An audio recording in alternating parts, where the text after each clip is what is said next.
Well, good morning, everybody, and welcome to the Millewa Quarries Hattah Desert Race for 2026. Greg Raston, Jeremy Cowley with you live here this morning. We're about a 45-minute drive south of Mildura. This is an iconic race. We've had a huge amount of rain in the lead-up. Yeah. And this is going to be a very interesting race in 2026 as a result of that. Welcome. Yeah, well, it's awesome to have you here, mate, especially have this race. Of all races, the desert is definitely calling all the riders at the moment. It's very wet, but I think it's going to turn it on for them. We're going to see a lot of interesting kind of results from it. So juniors are the first offering of the day, if you will, and we have a jam-packed Saturday for you as well. They have literally just done their sighting lap of the course. They are about to do prologue. They will go racing today, and our juniors are divided, or look at that. What a awesome sight. Unbelievable. The sighting lap has just got them absolutely covered already, which is great to see. And they're frothing in the same breath, aren't they? They're so excited for this. Riders briefing wrapping up a short time ago. So some final mentions from the great team of volunteers and officials here that make this whole event possible. Some 250 plus have worked to bring this together, to turn this rural area, as I say, about a 45-minute drive south of Mildura, not all that far from the Hattah Township, to transform it into this iconic annual race, and we'll set them off when it comes to their actual races in waves. But this is Prologue. This is about kind of setting the lineup, isn't it, for the race proper? That's it. Also, we had a sighting lap just before. That's why they're obviously covered in dirt. It's very wet out there, but they kind of get it dialed in. They're able to see how the bikes are going to handle it, but also get them kind of filled up, get them warm, because it is quite cold here this morning. They don't want to kind of go out straight away. So it's great to see them now lining up for it. It's going to be interesting. They're the little wheels, so it's going to be quite hard through the mud, but it's going to be a lot of fun as well. What are the kind of messages from the proud mums and dads that are here to these young ones before they set off? They're full of adrenaline, full of energy, ready to tackle this, and there are some proper elbows out young racers in this. It's great to see. It's great for the future of the sport as well. Yeah. This is all going to come through. There are a lot of kind of local kids and a lot of kids that travel from a long way away to come and do this. So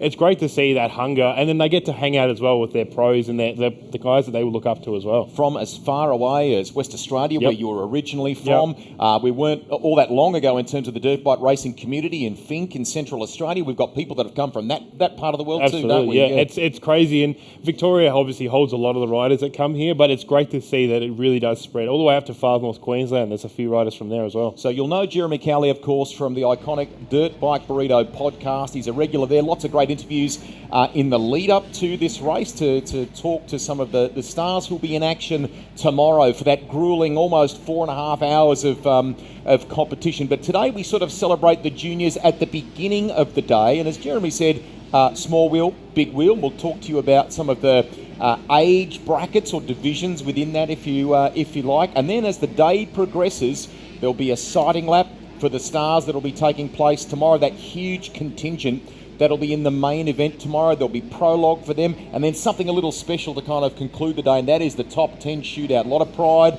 on the line for that. A lot of pride, and a lot of people just hanging out as hard as they can. It's a great way to see the riders, and also it's a good way to see kind of how they're setting their bikes up for the day, because by the time we get to that end of the track, it's just absolutely destroyed. It's whooped out. There's a lot of big ruts in it, so a lot of guys will use that as a way to test to see how their bikes are going to handle that chop that late in the day, especially for tomorrow. Yep. In the lead up, some of the guests that you spoke with, the likes of Brodie Waters, they're having an unbelievably good run there at the moment in Honda colours, and the thing that intrigues me in all of this is because of the downpour. We've had some unbelievable rain in these parts in the week or so plus leading up to that. Some of the little lakes and things around us here are quite full. It means the track conditions are different perhaps to what we've had in recent years. Do you opt for something that is tried and tested that you favour and know? Do you deviate from that a little bit, knowing the kind of mud and the way the track will change? It's a great footage right there. You can see how it clumps up as well. The front tyre, rear tyre is just going to get absolutely poked. And like you can see the front tyre, especially in this image here, is almost gone. So what guys and girls will do when they come into corners is going to be a lot different because they won't have that traction. They've already got a slip now on their front instead of that kind of muddy tyre they've got originally. A lot of times they use a sand tyre. We're still kind of going for that motocross tyre, but it is going to be an interesting kind of to see how that evolves through the day. when it comes to suspension, we'll get into that a lot later on because that's obviously changed a lot as well. From what the bike was set up for a drier Hattah, a wet one is almost completely different. When they do the sighting lap here, just before they set them off for their prologue, the main thing is it's an acclimatisation, it's a last minute look, and it's done at low speed, isn't it? So what are the sort of things that a young rider is, having done the riders briefing and things, what are they looking for when they do that? Well, it's good. I suppose that at a young age, they're probably not looking at much. They're just trying to you see them always trying to overtake the pace car. But here they'll be just looking at how the corners are forming up. Also, you don't get to ride this track through the year. It's only through Hattah you actually get to have access to the track. That's why I think Hattah is so great. It makes it very equal. You only can come and race it this time of the year. So unique. Yeah, so I think when it comes to this, they're actually just seeing how the corners are forming, and they're trying to make lines as well because it's pretty groomed out there compared to what it's going to be later on. So they're going to see if they're going to take a wider line, an inside line. They're going to see how the dirt is forming and where the water's kind of forming as well in those corners, because that's obviously what's going to zap a lot of the power out. And these bikes are only little as well. They don't have that explosive torque to be able to get them out of corners, to be able to get them out of the deep sand. So they're going to have to try and find lines to be able to keep that momentum. Now, has been a lot of work in conjunction with some of the landowners locally. I mean, the Mallee region is known for its true grit around life and farming and so on. They're going to be tested, these riders, from a true grit perspective this weekend. But the point I was going to make, Ken, Curbsy, all of the kind of tight-knit, very small and dedicated team that have worked on track preparation, they have been busy because of the weather that's been thrown at us. They've done a great job, haven't they? Yesterday I think they were even out cutting some sections of the track away because the water filled up. I mean, we see we're in kind of that red sand territory out here where the water does kind of dissipate, but it can be quite thick deep down. And what happens with the bikes, it brings it up to the surface and then makes the puddles really deep. So a few sections have been cut out to kind of deviate, but there's some sections, especially at the back side of the track, which have these long straights. They are going to be soaked because they're in a bit of a lower lying area. So that's what we were saying before about it's going to be interesting to see. Yeah, the corners are definitely going to blow out, but the straightaways are going to have these big, deep ruts that could catch a lot of riders out if they're not on their toes. Lovely winter's morning here, barely a cloud in the sky, about 8 degrees at present. And when you drove, some people have camped out in the area. Naturally, it turns into this mini city in many respects, a pop-up, if you will. And the row of lights driving southbound from Mildura this morning, the trailers, the four-wheel drives, it's a tremendous atmosphere and a great sight, isn't it? It's beautiful, and especially because the colours at the moment are so rich. So, obviously we've had so much rain out here. Everything's really green. It's just beautiful, and it's a great time of year. But you're right, it was cold. I know last night at Scrutiny it got pretty cool as well. So it's kind of that time of year when you know racing's happening because jumpers are out. Now, Johnny Contract will be joining us during the course of both today and tomorrow. He is a staple, if you will, when it comes to this event. He's done every one of them, knows it intricately, and in addition to the cap that he wears around ensuring everything stays to schedule and stays to time, we're running almost minute by minute here at the moment, but that is done in conjunction with the challenges around the track condition that we've got and so on. But Johnny will be chiming in along the way and providing some of the stories from around the venue, from some of the riders as they come in. During the day we'll be able to talk effectively pit stops as well and what they do in that process. And in the centre of the track here, they're about to be released, set off for their... and we're underway now with the first of the wave of competitors tackling Prologue for our juniors. And look at even just a little... So you can see here that puddle is forming, how we're talking about. That's what's going to catch a lot of riders out, especially when it gets a bit faster, because they'll just get bigger and bigger. And you can see how it's that sand is just so thick at the moment, just zaps all the power out. And we talked right there, you can't rely now on your front wheel as much. It is going to make it a lot more difficult to race. Unfortunately, you had to crash in front of the camera, which poor little fella, but that's all going to be part of the race, and that's really what's going to kind of divide the riders this year. Oh, another one straight down and over. It's going to be so slippery, so hard out there for these riders. Unmistakable sound of some 2 strokes. 4 strokes will permeate the venue throughout the course of the day as well. It's nigh on impossible for us to see some of the numbers, even after the sighting lap from I'm talking about the front plate on the bikes. You can thankfully see some of them down the side or on their jerseys. But wow. Luckily, the transponders kind of can get tucked away enough. But yeah, once that first kind of lap through, it's really going to make it hard to see the riders. I think the 92 was that Archer Van Middeldijk rather that was one of the first to have a little moment there before. You're watching our Prologue coverage. Thanks to Millewa Quarries and all of the team there. We've got some great supporters that have helped bring this event to life. That's a brave straight through it. Yeah, absolutely. Sometimes you just got to go straight through the middle, and it's going to be one of those races where we see different lines get chosen compared to... Oh, there we go. It's going in real skatey. Tyler Hamilton on the 413, I think that was, the Yamaha YX85. Just the contrast there, the beautiful kind of rich green in the background that Jeremy was talking about before. And look at how damp things are there for them as they continue. You're watching Prologue here.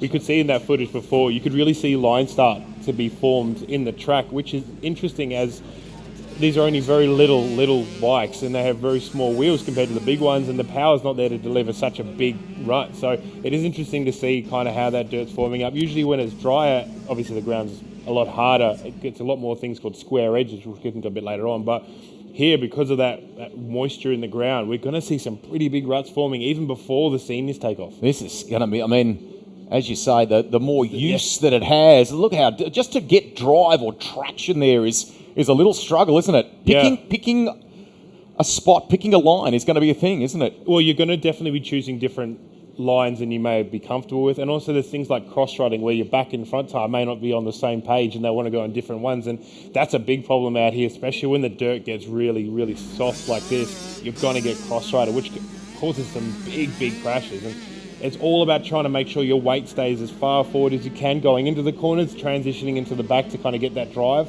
We ride a lot differently to the Americans who may be watching this as well. They'll be a bit more kind of over the front of the bike, whereas we like to hang off the back. That's why we have things like those little foot lockers, like the steg pegs that we have. Yeah. They kind of change the position of how you ride. And here is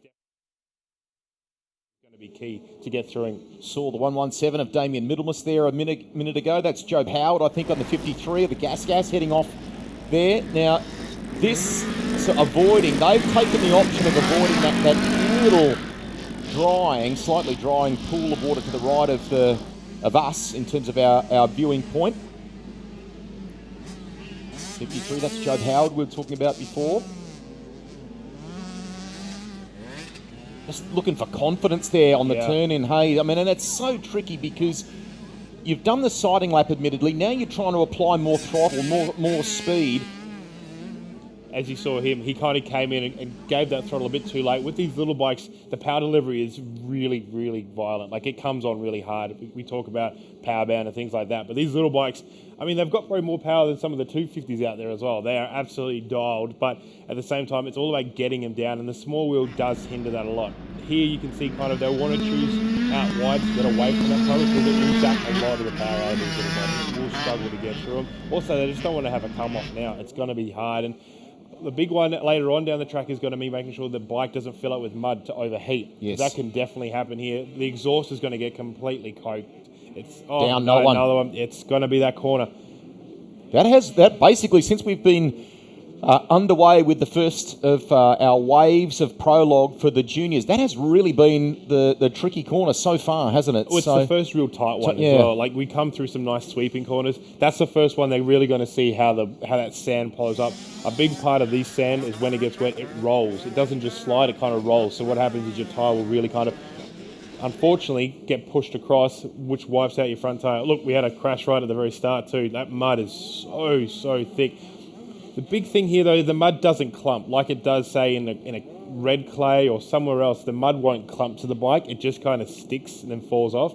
However, that means when it gets around your exhaust, it will dry and become hard as rock. So that's going to be, thankfully, the moto parents out there have probably got their own gurneys, but this will be happen to be something they will do every time they come in from a lap. So from for some of those teams, those parents that you spoke about, once we've completed Prologue here, what happens in that regard? It's a pretty serious systems check and tidy, basically, isn't it? Well, it will be for these ones, yeah, absolutely. They'll probably try and get as much mud as they can away from that front exhaust. They'll try and clean it from their radiators, all those kind of things. Also, they want to make sure they don't foul plugs and things like that, because they're two-strokes, they run very rich, so they'll probably change things like that out. We'll see how their rear brakes go as well, especially coming to the main race. They may decide to change it.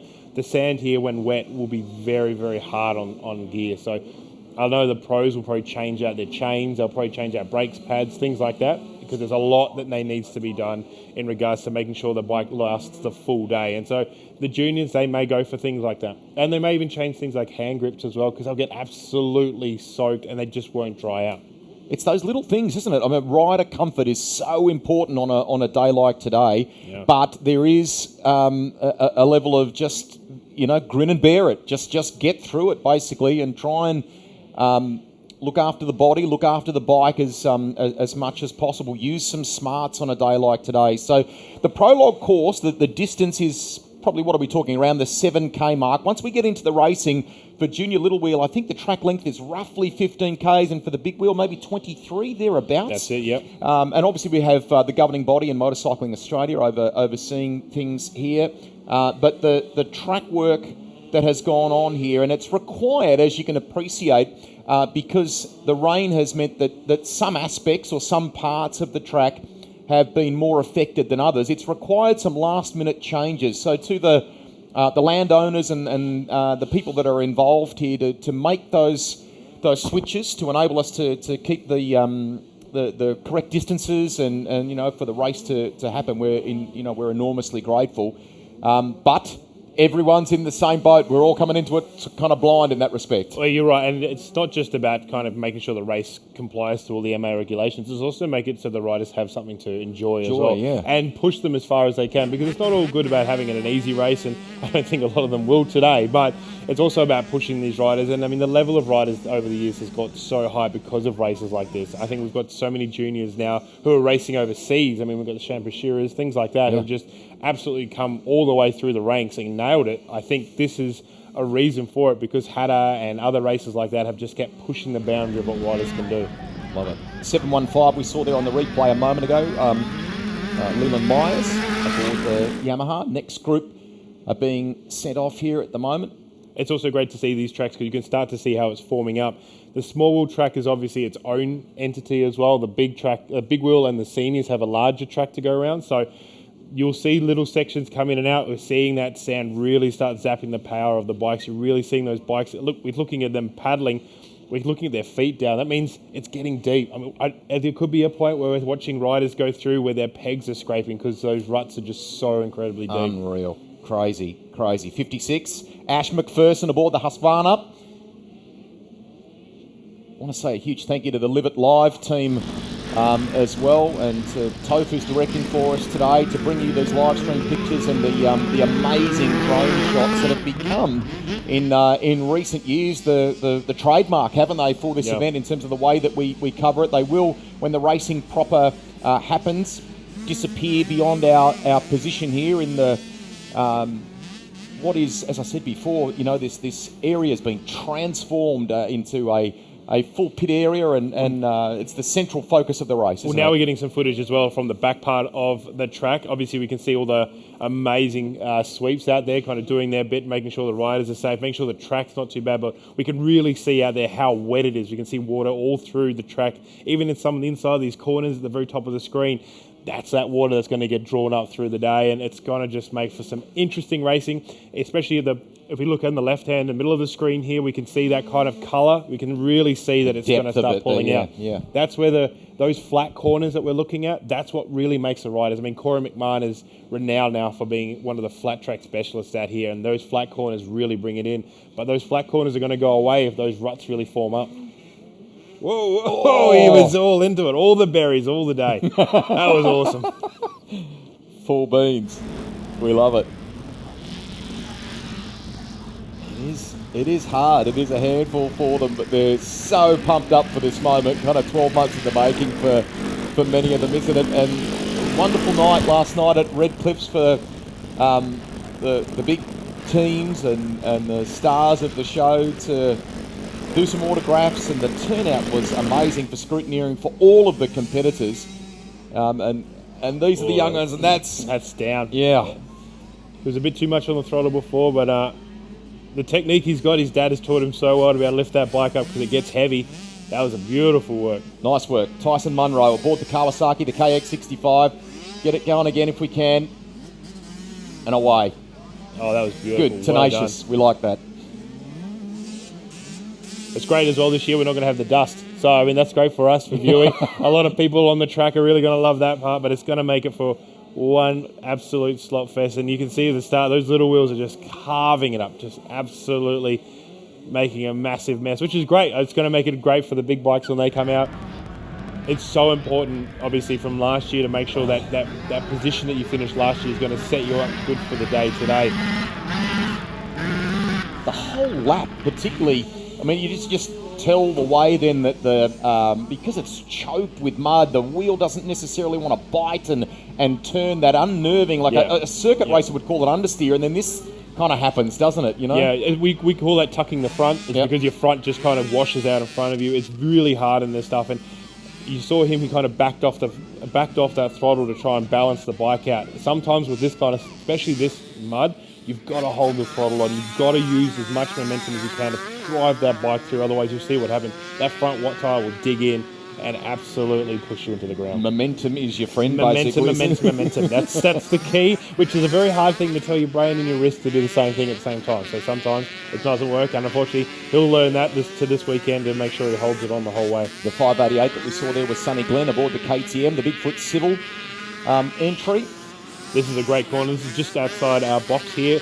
They come over the top of the hill, and when we watch the top 10 shoot up, this is a beautiful shot because the power that comes through this hill is absolutely phenomenal. The speed. These juniors are doing great. You can really see them holding the lines coming through, but you can see here that it'll be just absolute carnage and full power. A few years ago when Daniel Sanders was here doing it, it was an absolute spectacle to watch, and he's obviously one of the riders here at Hattah that's done so well and gone overseas, so it's great to see him. And now we've got Lyndon Snodgrass coming back as well from overseas, which has been absolutely phenomenal. Yeah, it's so good to have and when you talk to some of those riders, I mean, if for whatever reason in recent years they've been away with international commitments, they are dialed in wanting to know what's going on with this race. It's a huge draw card. And then I think they're, relaying to their international colleagues wherever they're racing about it, what it is like and so on. Just to tap into something you said there a moment ago, just the roll call of winners and place getters in the main event over the years. I mean, it is star-studded from multiple wins for Toby Price. You mentioned Chucky there, Daniel Sanders.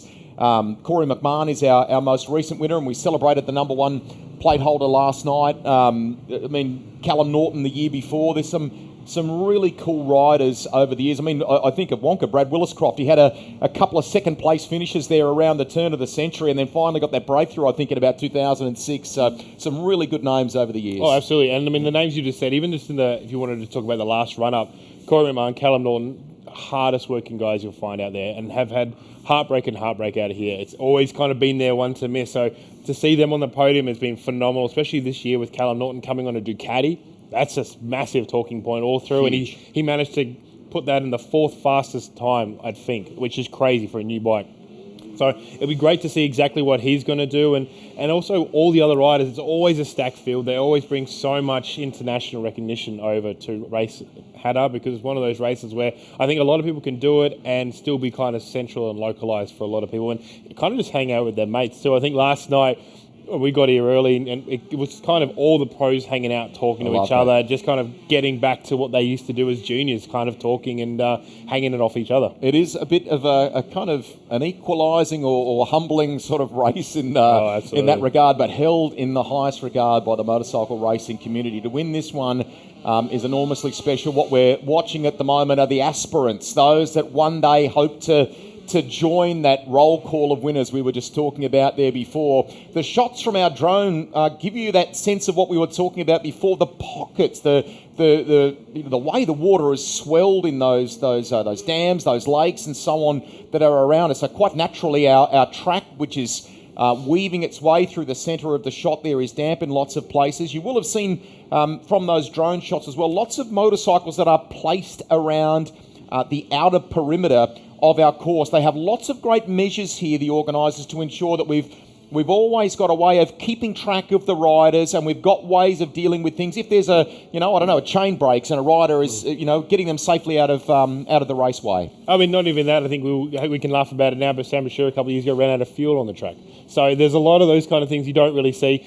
I suppose also the back part of the tracks and on the main racetrack, there's actually a lot of hidden trees, a lot of hidden tree roots in the ground, and that can cause some massive accidents, massive incidents out there. So it's not always just the high speed in the sand. It can also just be kind of the hidden things in the sand that get brought up that can really kind of put a rider on their bums. Waiting to give you some times as well when they conclude their prologue lap, just getting the MyLaps, the speed hives sorted for you, and we'll bring you up to speed on that as they come through. We are focused on junior prologue, small wheel. At the moment, it's just so great to see drone footage like this. It just really kind of highlights what the riders are going through, and also that concentration, that level. We're watching their elbows up just to try and keep that bike as stable as possible. It's a great shot, and I'm so glad we're able to do that now. Absolutely. So we can tell you some numbers now. So Ollie Kale on the 282 with a 3 minute 33.31. That's the best of the times that we've seen so far in Prologue. Pretty handy number for the youngster over that sort of distance. Well, that's great, especially their first kind of real push lap as well. This is where they're really kind of putting it down. They're trying to figure out how their bike's going to work. They may go back now, do a few changes that may stiffen the front up a little bit depending on how they feel. Obviously, when it comes to juniors, though, they don't really know how to translate sometimes with how the bike is, but the dads and the mums definitely will have seen it and go, okay, we're going to stiffen this up. We may put some more kind of help in the rear of the bike as well to try and make it settle, but there's really not much you can do outside of that for these little fellas. They're just going to have to go out and ride it. What have we got? A staggering amount of them too. I think was it 104 or thereabouts? And we're in different divisions as well, 2 different age brackets. We've got different partners for that for those divisions, if you will, too. So thank you to M1 Tyres, Sunnyland, Decentralised Demountables as well, who've been great supporters. And then on the big picture, of course, to all of the team at Millewa Quarries who were out in force last night and with us at Red Cliffs for our scrutineering, and that's an all-important part of the weekend too. It's not just a celebration of what's to come. It is a proper systems check for the organisers. When it leaves the motorcycle, on Friday night, we are absolutely certain and know that timing equipment is going to work when they come out here on the loop, doesn't it? I guess it's also a great way for the riders to make sure that they've got everything covered as well. I mean, It's always a very, very kind of hectic lead up to a race like this. You can lose focus on all the small things. So scrutineering is a great way to kind of centralize yourself, make sure your bike's all great, all your gear. Obviously, they look for helmets and chest plates and all those kind of things. So it's really important. And for you as well, you got to really see the whole workings of the motorbikes and kind of get to feel it as well. So Ollie Kale, Chad Warland, Nico Marchant, Stella Harding in the top 4, and some of the gaps aren't that much either. No. I know it's only Prologue, and we've talked in detail about the tricky conditions that they've been confronted with. This is going to be fascinating, isn't it? Oh, it's going to be great. I think it's great to see the times so close together. I mean, we're not looking at the split that far compared to some years where it's drier, because it is kind of, I suppose in some ways, a bit humbling to have it like this, because it does level the playing ground. I mean, a lot of the riders could be really good in that fast dry pack, which is easy to hold it on, but here in the wet, it's a lot more technical to ride, and that's, I suppose, where these riders are really going to have to start focusing. It might be middle of the day or late in the day in the United States. Thank you for being with us. If you're tuning into our live stream coverage, maybe it's evening in Europe and you're on board with the live stream too. Wherever you're tuning in, you're watching the Hattah Desert Race for 2026. Ollie Kale, best of our runners for Prologue from Chad Warland, Nico Marchant, Stella Harding, Ollie Brommel, River Taylor, Dean Henry, and I think Cooper McNally there? I couldn't see the 7th or 8th spot. So timing rolling through here. There is a Rust in the field. Jack Rust. Mate, he's taken up after you. Must be a decent relative. He's going to do really well this weekend. He will. Probably, unlike me, he can actually probably ride. So Good stuff. Nice to see them getting out and having a crack at this. Big welcome to all of the families, as we said before, who've come massive distances. And we're going to get a decent crowd here as well. I reckon the areas that surround the central point of the course, where we'll see some of those pit stops unfolding a little later in the day. The hills just to the side of it will get lined with folk watching on, won't they? When the seniors are here, when the top 10 shootouts here, you will not find a spot on the hill on that kind of last few corners. It's beautiful. It's an awesome sight to see the amount of people that come. And I guess even the juniors, see them hanging over the fence watching their favourite riders come through. Righto, just to recap the numbers for you. As we said before, Ollie Kale with the best time that we've seen in that prologue for small wheels, a 3-minute 33.31 and a gap of 0.176 there over Chad Warland, Nico Marchand on the 763, third quickest. Then it's Stella Harding, Ollie Brommel, River Taylor, Dean Henry, Cooper McCulley. I might have said McNally before. I couldn't see it as the timing page turned over. Cooper, my apologies there. Ted Smith and Parks Cranit there, I think, rounds out the top 10 competitors from our prologue there for small wheels. We can give you a little sense of what's happening in the rest of the day. We will do that on the other side of a break as you continue to watch our live coverage from the Hattah Desert Race for 2026. The new Segway Powersport ATV and UTV side-by-sides have arrived. The Snarler ATV range is engineered for rough conditions on Aussie farms and built tough to work alongside you with exceptional towing and hauling capabilities. Need more grunt? Our 1000cc side-by-sides lead the pack in safety, technology and come in a 3 or 6-seat option. All backed by a 2-year factory warranty and a nationwide dealer network. You think I can't break this ground? You think a girl can't do it? You think I can't dig deep? You think I can't tear down these walls? Clear a path? Build bigger? Go off-road? And turn your lawn Into my territory? You think I can't make them possible? Possible? Watch me. Watch me.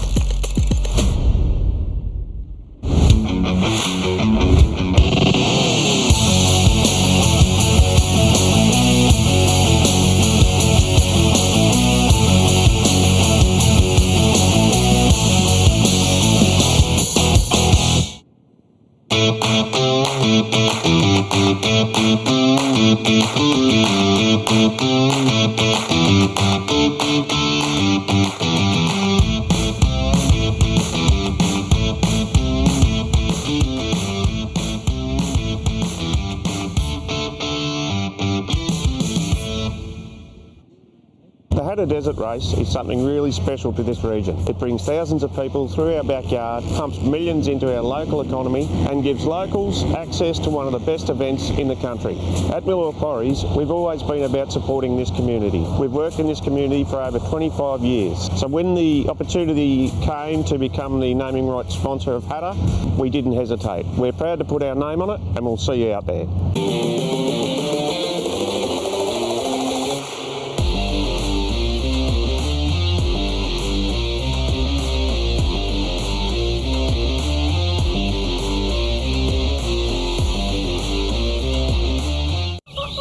You feel most alive where you feel most at home. And this is living. Bobcat, the company that changed the way the world works, is coming home with a quality compact tractor built to match your quality of life. This isn't work you have to do. It's work you get to do. So get it done in a tractor that's all you. See your dealer or visit bobcat.com. The new Segway Powersport ATV and UTV side-by-sides have arrived. The Snarler ATV range is engineered for rough conditions on Aussie farms and built tough to work alongside you with exceptional towing and hauling capabilities. Need more grunt? Our 1000cc side-by-sides lead the pack in safety, technology, and come in a 3 or 6-seat option. All backed by a 2-year factory warranty and a nationwide dealer network.